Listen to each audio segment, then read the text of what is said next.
Hello again, this is Model Omega, and I'm now uploading Chapter 1 of my Fire Emblem Thracia 776 Let's Play.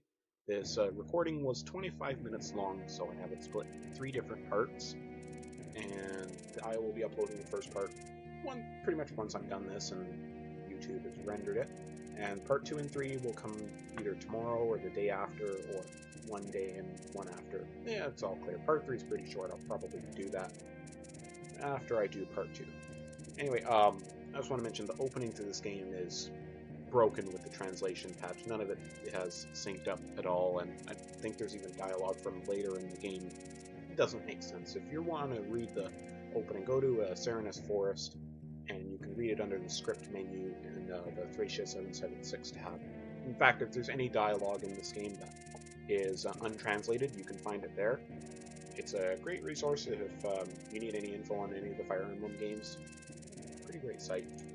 Anyway, if you read the introduction while I was rambling on, and well, the introduction to the game and the introduction video, you'll know the kind of the basic setup for this game, but what it didn't tell you is Suan and Ethlin, the father of Leif, were killed because they were trying to help out Sigurd, who was Ethlin's brother, and they were attacked by Thracians as they were crossing the desert. Pretty horrific. They show you what happens in game, and it's not fun to go through because you can't really do anything about it. Gut punch and that kind of stuff. This guy on the left is Rydrick. He's the primary antagonist of this game. He's the person who betrayed Suan's father, and that's why he died, and why Leif had to go into hiding with Finn.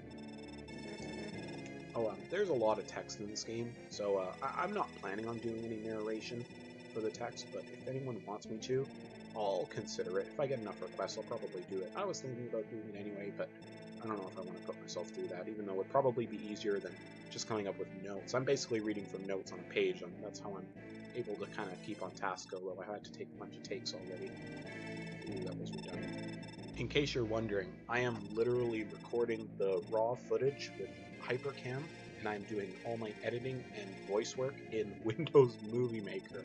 So this is about as low budget and lowbrow as you can get. I said in the beginning, I'm using just free software, but if anyone knows of any better free software, I mean, in order to even get this into parts, I literally had to chop the video up and delete parts, and then save them individually rather than just copy-paste or stuff like that. Kind of silly.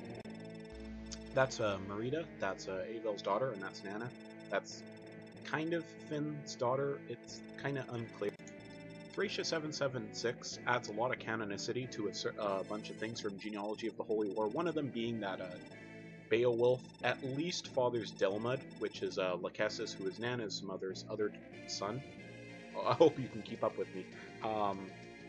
But it's unclear if he fathered Nana or Finn did. I think the more popular consensus is that Beowulf fathered Nana and Finn just raised her, so she calls him her dad and he calls her his son. I personally believe that Finn is actually Nana's dad.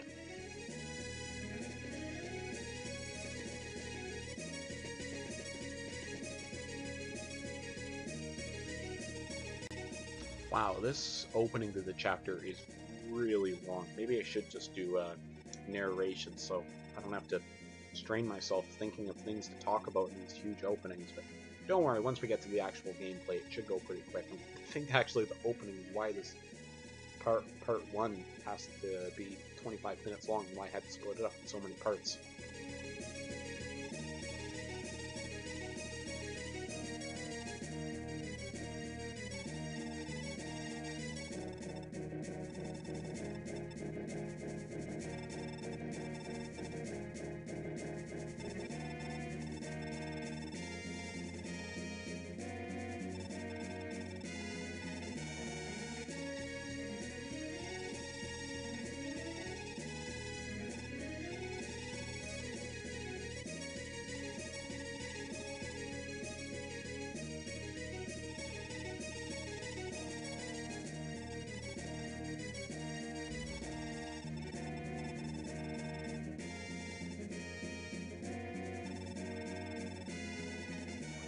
What Avel is referring to here is actually the capture mechanic in 776.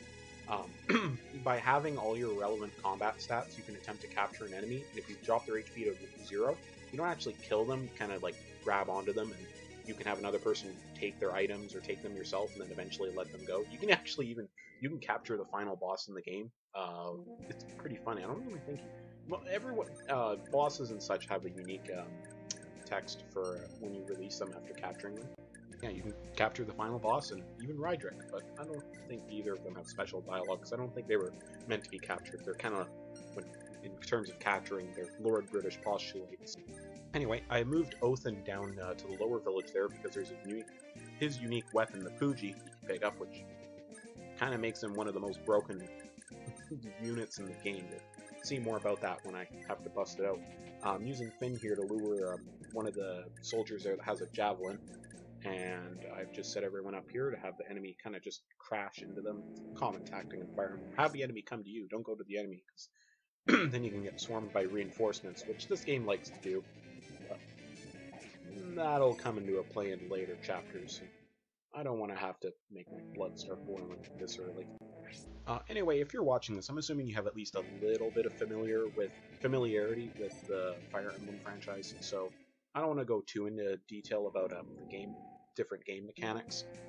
If you've never heard of or played a Fire Emblem game before, first off, you're probably not watching this. But if you are, you should probably look it up on your own. I don't know if I can really go into a huge amount of detail about the different stats and such. And if you are looking for a Fire Emblem game to start with, don't start on this one. Please don't. You'll probably get turned off the series. Go play Path of Radiance on the GameCube if you can get it. Maybe it'll come out on the Wii U's Virtual Console. And if you can't get that, everyone's telling you probably already if you have a 3DS to get Fire Emblem Awakening. It's a great game. Not my favorite Fire Emblem, or even in my top 5, but it's pretty good.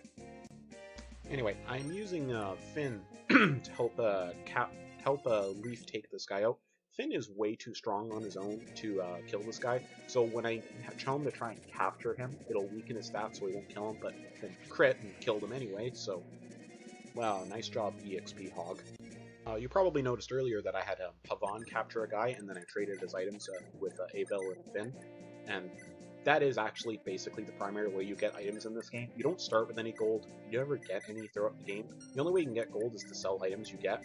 So the only way you're going to get initial items is to steal stuff from enemies. It gives this game a very unique feel, because the whole theme of this game is kind of like guerrilla warfare. Leaf doesn't have a base, he doesn't have any convoys of any sort. They're kind of fending for themselves. It kind of reminds me of when I'm reading like the Conqueror series by Connie Golden, which is a great book series, by the way. It's about Genghis Khan and the rise of the Mongol Empire. And the reason they were so successful is because they self-supplied. They didn't need supply lines. They could live off just the milk and blood of their horses for 10 days straight. Oh, great job. Oh, great job, Othin. You missed that guy twice.